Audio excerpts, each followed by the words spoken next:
अस्सलाम वालेकुम स्टूडेंट्स, क्या हाल है आपके। मेरा नाम है अबरार चौहान। आज हम first year chemistry chapter number 9 के अंदर डिप्रेशन इन फ्रीजिंग पॉइंट की मेजरमेंट का मेथड पढ़ने जा रहे हैं। बेकमैन्स मेथड है, इंपॉर्टेंट है और इसका डेफिनेटली डायग्राम और कंस्ट्रक्शन को डिटेल से समझना बहुत ज़रूरी है। तो चलते हैं हम लेक्चर की तरफ। स्टूडेंट, आज हम पढ़ने जा रहे हैं कि फ्रीजिंग पॉइंट का डिप्रेशन किस तरह फाइंड किया जाता है। फ्रीजिंग पॉइंट का डिप्रेशन का मतलब ये है कि फ्रीजिंग पॉइंट का कम हो जाना, फ्रीजिंग पॉइंट में कमी हो जाना, ये फ्रीजिंग पॉइंट का डिप्रेशन कहलाता है। इसको मेजर करने के लिए हम बेकमैन्स ऑपरेटर्स यूज़ करेंगे। ये बेकमैन्स का ऑपरेटर्स एक्चुअली एक इंतहाई एक्यूरेट वैल्यू कैलकुलेट करके दे सकता है आपको फ्रीजिंग पॉइंट की। सबसे पहले तो हम ये चीज़ देखते हैं कि फ्रीजिंग पॉइंट का डिप्रेशन जो होता है वो डेल्टा टी एफ से इंडिकेट किया जाता है और ये इक्वल होता है के एफ मल्टीप्लाई बाय मोलैलिटी के F is actually cryoscopic constant जिसकी वैल्यू डिपेंड करती है कि आपके पास सॉल्वेंट कौन सा है। वाटर के लिए कुछ और है, एथेनॉल वगैरह के लिए कुछ और है। इस तरह किसी तरह अगर हमें डेल्टा टी एफ का पता लग जाए और के एफ का तो हमें पता हो तो हम मोलैलिटी निकाल सकते हैं। या आपके पास अगर unknown molar mass of solute हो तो आप उसको फाइंड कर सकते हैं एक फार्मूले से जो हमने लास्ट टाइम ड्राइव किया था, जो था के F multiply bye W2 multiply by 1000 divided by delta T F multiply bye W1। इसमें ये जो फ्रीजिंग पॉइंट का डिप्रेशन की वैल्यू है ना, ये आज हम फाइंड करने जा रहे हैं with the help of Beckmann's operators.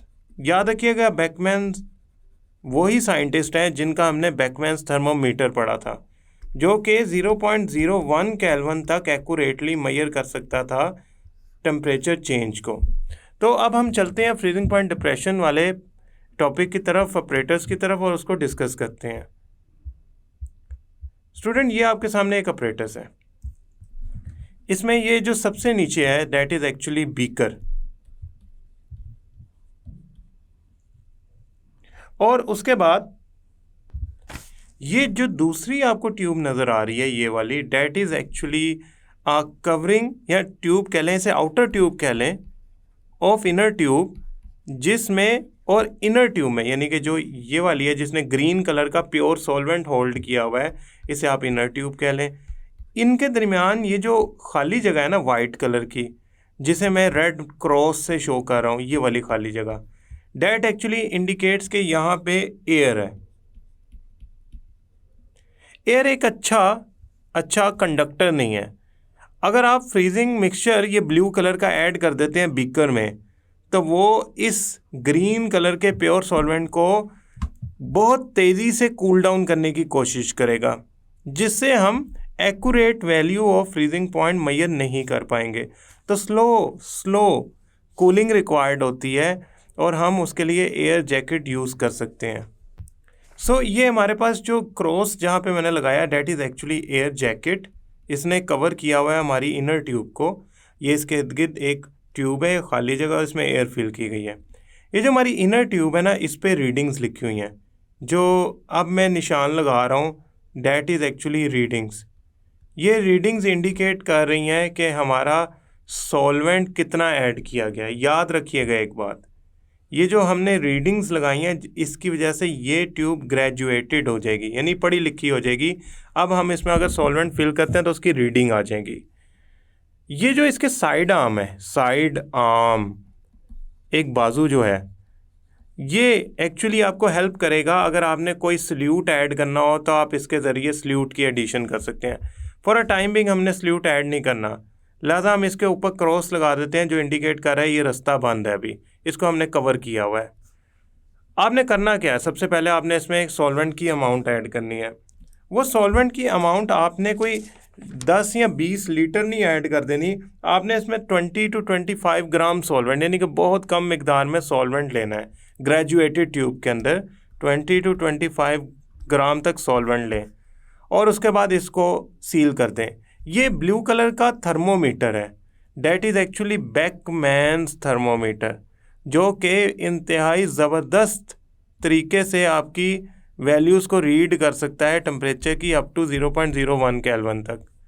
Student, आपने इसमें 20 to 25 ग्राम तक जो आ सकता है वॉल्यूम सॉल्वेंट का, वो फिल कर दिया। उसके बाद आपने इसमें फ्रीजिंग मिक्सचर डाला बीकर के अंदर ब्लू कलर का, और आपने स्टीरर के ज़रिए इसको मिक्स करना शुरू किया, जिससे हुआ क्या कि स्लोली ये सॉल्वेंट जो है फ्रीज़ हो गया। जिस टेम्परेचर पे ये फ्रीज़ हुआ आपने वो टेम्परेचर मेजर कर लिया यूजिंग बेकमैन्स थर्मोमीटर। अब आप क्या करें, अब आप इसको दोबारा सॉल्वेंट को मेल्ट करें।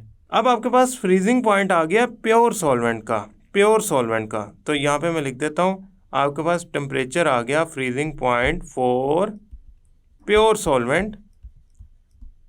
उसके लिए आपने क्या किया, बीकर के अंदर क्या डाला था, फ्रीजिंग मिक्सचर डाला था या कूलिंग मिक्सचर डाला था। अब आप क्या करें, अब आप इसमें साइड आर्म के ज़रिए थोड़ा सा सल्यूट ऐड कर दें। वो सल्यूट जो आप ऐड करेंगे वो भी इंतहाई थोड़ी मिकदार में होगा। That solute should not exceed to a pinch, यानी कि 0.2 0.3 ग्राम तक आपने इसमें सल्यूट ऐड करना है, क्योंकि कोलिगेटिव प्रॉपर्टीज़ बेहतरीन तब स्टडी होती हैं जब सोल्यूशन डाइल्यूट बने। अगर 20 to 25 ग्राम में आप 5 ग्राम सल्यूट ऐड कर देंगे तो उसे कंसनट्रेटेड आपका सोल्यूशन बन जाएगा। हमें कोलिगेटिव प्रॉपर्टीज़ स्टडी करने के लिए डाइल्यूट सोल्यूशन रिक्वायर्ड होता है। अब आपने ये जब इसमें सल्यूट ऐड कर दिया तो उस दौरान आपने मिक्स करते जाना ताकि सल्यूट जो है वो थॉरोली मिक्स हो जाए। उसके बाद आप इसको साइड आर्म को बंद कर दें और उसके बाद इसमें दोबारा बीकर के अंदर कूलिंग मिक्सचर या फ्रीजिंग मिक्सचर ऐड करें और इस स्टीरर को हिलाते जाएं। ये आहिस्ता आहिस्ता होगा यूँ कि आपका सारा का सारा जो सोल्यूशन बना है आफ्टर एडिशन ऑफ सल्यूट ये फ्रीज़ हो जाएगा। लेकिन इस दफ़ा जो आपके पास फ्रीजिंग पॉइंट आएगा ना वो TF के बराबर नहीं आएगा। अब जो आपके पास फ्रीजिंग पॉइंट आएगा, फॉर एग्जांपल पहले फ्रीजिंग पॉइंट आया था T2, अब आपके पास आ गया फ्रीजिंग पॉइंट T1, यानी कि आप इसे पहले कह लें TF2 कह लें पहले वाले को। अब आपके पास आ गया TF1, ये आया फॉर सोल्यूशन। अब ये दो डिफरेंट फ्रीजिंग पॉइंट आपने मेजर कर लिए, आप आसानी से इनका डिफरेंस निकाल सकते हैं। कैसे? जो चेंज इन फ्रीजिंग पॉइंट है या डिप्रेशन इन फ्रीजिंग पॉइंट है वो इक्वल होता है जो आपका प्योर सॉल्वेंट का फ्रीजिंग पॉइंट था माइनस जो आपका सोल्यूशन का फ्रीजिंग पॉइंट था। आप चाहे तो प्योर सॉल्वेंट को T1 कह दें, सोल्यूशन को T2 कह दें, तो देन इक्वेशन क्या बन जाएगी, फिर इक्वेशन आपकी उल्टी बनेगी, यानी कि बनेगी T1 माइनस T2। बस आपने याद रखना है कि आप ये मेंशन करें कि ये प्योर सॉल्वेंट का है फ्रीजिंग पॉइंट, ये सॉल्वेंट या सोल्यूशन का है जब उसमें सल्यूट की एडिशन कर दी गई है, सल्यूट की क्या कर दी गई है, एडिशन कर दी गई है। सेम फॉर हेयर, ये सॉल्वेंट का है और जब उसमें सल्यूट की एडिशन कर दी गई है, ये इक्वल होगा डेल्टा TF के। स्टूडेंट एक और बात याद रखिएगा, ये डिप्रेशन है, ये कमी है। जब आप इसे एक्चुअल फ्रीजिंग पॉइंट में से माइनस करेंगे तो आपके पास नया सोल्यूशन का फ्रीजिंग पॉइंट आएगा, यानी कि फ्रीजिंग पॉइंट ऑफ सोल्यूशन कम आएगा प्योर सॉल्वेंट से। तो जो बेकमैन्स थर्मोमीटर की रीडिंग होगी for after addition of solute वो कम आएगी, बिफोर एडिशन ऑफ सल्यूट जो फ्रीजिंग पॉइंट की रीडिंग होगी वो ज़्यादा आएगी। इस तरह हम फ्रीजिंग पॉइंट मेजर कर सकते हैं बाय यूजिंग बेकमैन्स एपरेटस।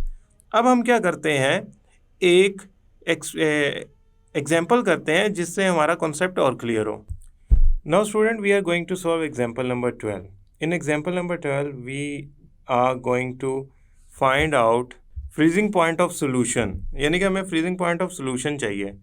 हमारे पास जो प्योर कैम्फर है उसका फ्रीजिंग पॉइंट गिवन है, यानी कि हमारे पास freezing point of pure camphor is given, which is actually equal to 178.4 degree centigrade, and mass of solute is also given,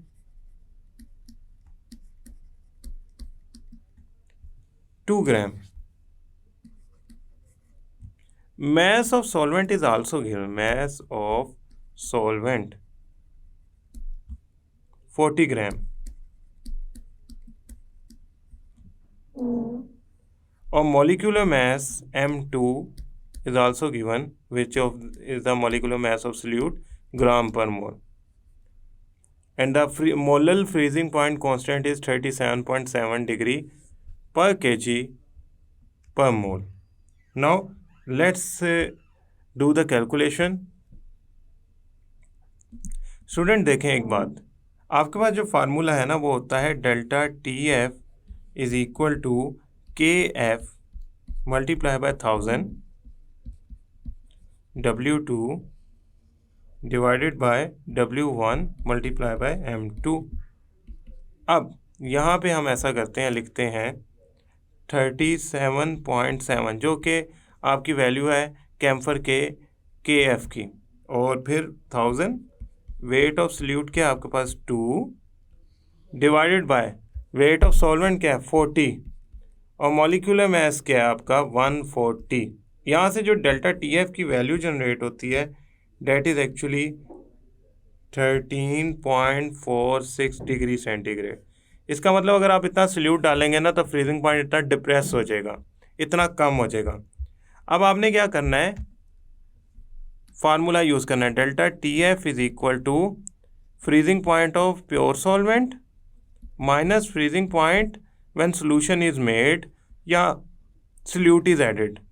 तो आपने डेल्टा टी सॉल्यूशन फाइंड करना है ना, तो डेल्टा टी सॉल्यूशन उधर ले जाए और टी सॉल्वेंट में से डेल्टा टी एफ माइनस कर दें, तो आपका आंसर आ जाएगा the T solvent was actually 178.4 degree और डेल्टा टी एफ कितना निकाला हमने 13.46। तो हमारे पास जो आंसर आया वो आया 164.94 डिग्री सेंटीग्रेड। इसका मतलब क्या है कि आपका प्योर कैम्फर होता तो वो इस पे फ्रीज होता, लेकिन उसका फ्रीजिंग पॉइंट कम हो गया है, डिप्रेस हो गया है due to the addition of solute, और अब वो 164.94 डिग्री पे फ्रीज होगा।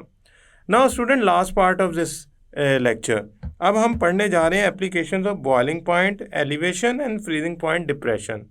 स्टूडेंट, अब एप्लीकेशन पढ़ने से पहले ना एक जनरल बात बताने लगा हूँ। देखें, अगर आपका प्योर सॉल्वेंट होता तो से उसका जो वर्किंग रेंज थी, यानी कि प्योर सॉल्वेंट की जो वर्किंग रेंज थी वो ये थी कि अगर ये कूल किया जाता तो यहाँ पे आके इस टेम्परेचर पे आके वो हो जाता फ्रीज़, और अगर उसे हीट किया जाता तो इस टेम्परेचर पे आके हो जाता वो बॉयल। यानी कि उसकी वर्किंग रेंज जो थी जिसमें वो काम कर सकता है इन द लिक्विड फॉर्म वो ये थी। इससे आगे वो गैस में चेंज हो जाता है, इससे पीछे वो सॉलिड में चेंज हो जाता। से ये T1 है, ये T1 डैश है। जब आप इसमें सल्यूट ऐड कर देते हैं तो वो सॉल्वेंट नहीं रहता, वो सोल्यूशन बन जाता है। अब होता यूँ है कि सल्यूट की एडिशन की वजह से उसका जो बॉइलिंग पॉइंट है वो उस लेवल से ज़्यादा हो जाता है जो पहले मौजूद था। अब ये देखें, बॉइलिंग पॉइंट यहाँ तक आना चाहिए था आइडियली, लेकिन वो ज़्यादा हो गया। तो बॉइलिंग पॉइंट का ज़्यादा हो जाना ये शो कर रहा है कि आपका अब लिक्विड फेज जो है वो ज़्यादा लेंथ के लिए एग्जिस्ट करता है। से इसे T2 डैश कह लें। फ्रीजिंग पॉइंट डिप्रेस हो जाता है, तो फ्रीजिंग पॉइंट असल वैल्यू से कम होता है। तो आप देख सकते हैं कि अब सोल्यूशन बनाने से फ्रीजिंग पॉइंट कम हुआ है, T2 पे आ गया है, तो ये भी शो कर रहा है कि वर्किंग रेंज बढ़ गई है।